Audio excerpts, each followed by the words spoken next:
12 seasons into competitive play in Overwatch and we are still doing our placements over and over again. Next to wondering how placements even work in the first place, many players time and time again complain about the very fact that we have to do placements at all when we already have a well-established MMR based on many hours of play. They don't reset our MMR every season, so what is even the point of doing placements unless we're talking about new players? Honestly guys, I don't think you're gonna like the answer, but there is indeed a point in placement matches existing. Okay, but let's make sure we are all on the same page first. Placement matches in competitive video games supposedly serve the purpose of finding our starting rank. They try to make sure that we are competing with players around our own skill to create matches that are as balanced and fair as possible. However, the placement process in Overwatch is a bit of an enigma, because you see, in a game that is as statistically complex as Overwatch, 10 matches are nowhere near enough to accurately judge a player's skill, and that is probably even true for more simplistic games as well. Because you see, adding context to your stats is incredibly important in Overwatch. I mean, that is why we are yelling at each other over gold medals all the time, because there's a lot of room to interpret the meaning of any statistics you face, and all of that does not mean anything without the context of the match in which they were achieved. It's like getting gold elims by constantly getting picks after the teamfight is lost. Sure, it's gonna look great on your profile, but it doesn't help you winning your match. And that's the kind of context that we need to make sure we can accurately interpret our statistics. Now, if we agree that, despite popular belief, the matchmaking systems are not so simplistic as to assume that doing more damage makes you a better player, period, I think we can also agree that 10 matches are not enough to accurately judge our skill level. And for players who have been competing for many seasons, most of us end up around where we usually play anyway, because based on our track record, that's where we belong. There are a lot of theories floating around surrounding how the game places us when it's our first time playing ranked, but my personal favorite is the suggestion that the competitive matchmaker borrows data from the quick play matchmaker to determine your starting experience on ladder, two systems that otherwise function completely separately. By the way guys, that's also why you can face off against grandmasters in quick play even though you're on platinum when playing ranked. It's possible that the GM in question just doesn't usually care about quick play and thus is rated lower in skill in this casual environment. So placement matches don't accurately measure our skill and they also don't meaningfully impact our rank in most cases, which begs the question,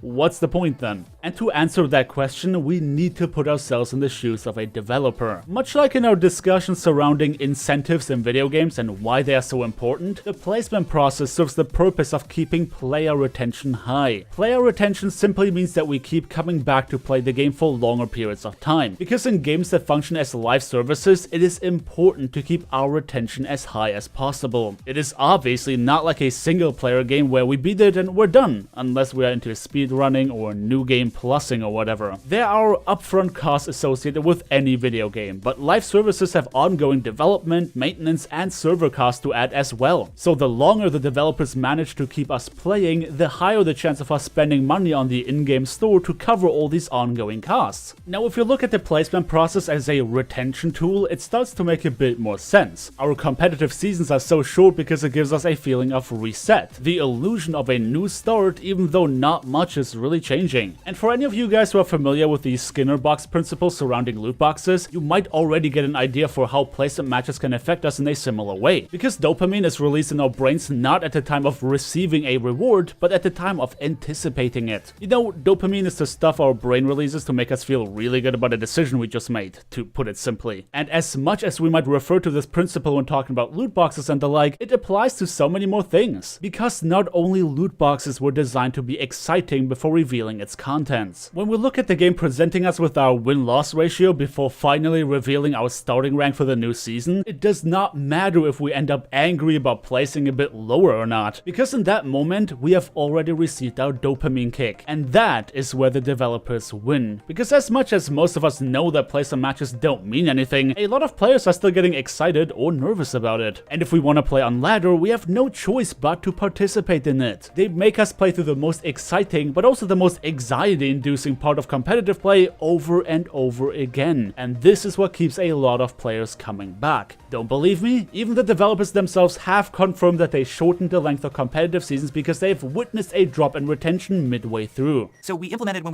we went back with our competitive play mode, we implemented 3-month seasons. I think this has been pretty good overall, but what we've seen both in feedback and in statistical play from players is that engagement is a lot higher at the beginning of the season, and there's also a perception that the games early on in the season are more competitive, people are trying a lot harder, and things feel a lot more fun. You're trying to earn that rank. So we're going to at least try for a while 2-month seasons and see how everybody feels about that. So we think that will give you that fun placement period back more frequently, and also you will get your competitive rewards more frequently. Now, we made some changes to competitive points to compensate for the seasons being shorter, so your totals at the end of the season aren't quite as big as they used to be, but overall for the year you should be roughly getting about the same amount. And then we're also giving you more competitive points per win in competitive play starting in Season 6. So that should feel pretty good. Now, there are a lot of other changes coming too. That was a clip from August of 2017 when Season 6 launched following a number of changes to competitive play. And all of these changes were tailored to us, the player base. They know what keeps us coming back, and they do everything in their power to make sure we get to play through the most exciting parts of the game as often as possible, while giving us as many rewards as they can without diluting the competitive pool even more with casual players who are just after set rewards. The placement process itself, the more frequent distribution of end of season rewards, and the increase in competitive points gained per win, all of these things exist to keep us playing. And I hope that going more in depth about this today adds validity to my comments surrounding incentives in games in the video I referenced earlier, because I know that for your average player, the perception is there that we just play games because they're fun. So having me talk about incentives may seem out of place, but when you dive even just a little bit deeper into how game development works, and trust me, I've just scratched the surface, you'll learn how much goes into making a game. And there are so many more things that I don't know. So much in that same vein, on the surface it looks odd that the developers have us do our placement matches over and over again when they don't serve any purpose. Well, they don't serve any beneficial purpose to the players. They are just there to fool us into the perception of a fresh, new start with players who actually care about the competition. They give us a time frame to work with in which we can decide when it's the most optimal moment to take a break and when it would make sense to give ranked a shot again. And you can't really have that in a game that has very long competitive seasons, or at least it wouldn't work anywhere near as well. And I hope that throughout today's video you also figured out why resetting the MMR every season is indeed not a good idea. Because placement matches don't do a sufficient job of rating our performance, and at the end of the day, more information is always better than no information at all. But if you are not convinced, I dedicated a whole video to why resetting the MMR in Overwatch would do more harm than good. I'm going into great detail about a lot of things, and I even went out of my way to create a bunch of graphics to more easily illustrate what I am talking about. Highly recommend that you give that one a watch if you care about that subject. Just click the eye icon in the top right corner. But this is me done for the days. I talk about the placement matches in Overwatch and why they exist. I hope you enjoyed today's video because I sure had fun putting it together. But what are your thoughts on it? Would you rather have them get rid of placement matches, or do you actually enjoy placing in new every season? Feel free to drop down into the comment section below. But until then, thank you everybody so much for watching. Don't forget to drop me a like on your way out if you enjoyed the video, subscribe if you want to see more, and maybe share this video with a friend you think will find it interesting. Thanks again for watching, and I hope to see you all next time.